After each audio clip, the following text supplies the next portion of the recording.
Have you ever wondered who decides where a new stop sign goes? Or who makes sure the water from your tap is safe to drink? Or who organizes the response when a natural disaster hits? Well, that's all public administration. It's this sort of invisible machine that keeps our world running. And today, we're going to pop the hood and see how it works. So, let's start with the big one. What is this thing we call public administration? I know, it sounds super formal, maybe even a little dry, but its definition is actually built on a really simple and pretty powerful idea. You know, the name itself gives us a huge clue.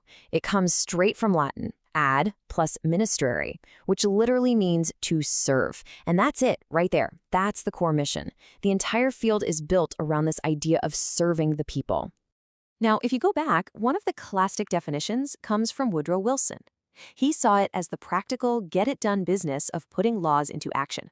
So think of it like this. A law gets passed, and public administration is the engine that actually makes that law a reality in the real world. But you know, that view, while it was foundational, started to feel a little too narrow over time. Thinkers like Negro came along and said, whoa, it's way bigger than just executing laws. They argued it's this complex, cooperative effort that involves all three branches of government, the executive, the legislative, and the judicial. It's about how they all work together. So right there, you have these two different perspectives. One is really focused on the doing, and the other is about this massive web of cooperation. And that tension brings us straight to the core debate in this whole field. Just how big is the job really? This is really the heart of it. Is a good public administrator just a great manager with a universal toolkit of skills who could run pretty much any organization? Or is it something more? Do they need to be an expert in the specific mission of their agency, understanding not just the how, but the what and the why? Okay, let's dive into that first perspective, the managerial view. This is the argument that administration is all about the how-to, the specific technical skills of being a good manager, and that those skills apply everywhere. So from this point of view, the skills are totally universal. The person managing the budget for, say, a public parks department is using the exact same fundamental skills as a manager budgeting for a new car at a big company. It's all about mastering the mechanics of management. And this idea was famously captured in this framework by Luther Gulick called POSDCORB. It's a bit of a mouthful, I know, but it's an acronym for what he saw as the 7 core jobs of any manager: planning, organizing, staffing, directing, and so on.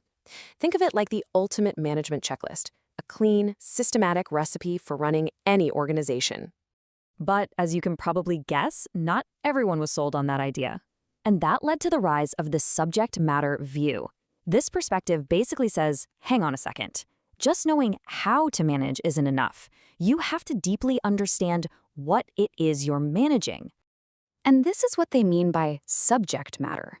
The folks on this side of the argument would ask questions like, can you really manage a public health agency if you don't understand epidemiology? Or can you lead the Department of Defense with zero knowledge of military strategy? They'd say absolutely not. The substance of the work is tangled up in the act of managing it. You can't separate them. And probably the best way to understand this is with this fantastic analogy from Lewis Merriam. He said public administration is like a pair of scissors. One blade is all that managerial skill, the POSDCORB stuff, but the other blade is the knowledge of the subject itself. And for the tool to work at all, both blades have to be sharp. So the implication here is pretty clear, right? A master of budgeting who knows nothing about public health is going to be pretty useless in a health crisis. In this view, you can't just be a manager. You have to be a public health manager or a defense manager. That expertise has to be fused with the management skills. So this whole debate about skills versus subject matter, it naturally leads us to another huge question. How different is public administration from, say, private administration? I mean, is running a government agency really the same as running a business? First off, let's just acknowledge the overlap. Of course they share some tools. Things like accounting, filing systems, basic office management, that's pretty universal. And yeah, they definitely borrow techniques from each other all the time. But honestly, the similarities pretty much end there. Because the differences are profound. I mean, just look at the primary goal, service versus profit. That one single distinction changes everything. It changes who you answer to, the entire public versus just shareholders. It changes the power you have. Public administration can enforce laws while private administration relies on voluntary participation. These aren't just small tweaks, they are fundamentally different worlds. And you see this in how they operate day to day. Public administration has to be bureaucratic and uniform. Why? Because it has to treat everyone the same under the law. It's often a monopoly by design. Private administration, on the other hand, is businesslike. It's flexible. It thrives on competition. The whole vibe, the whole operating environment, it just couldn't be more different. And all of those differences really boil down to this one massive, massive point: accountability. It's not about making a CEO or a board of directors happy. It's about being accountable to an entire population. The sheer scale of that responsibility just completely changes the nature of the job. So what's the big takeaway here? Public administration is way more than just management. It's this unique field driven by a mission of public service.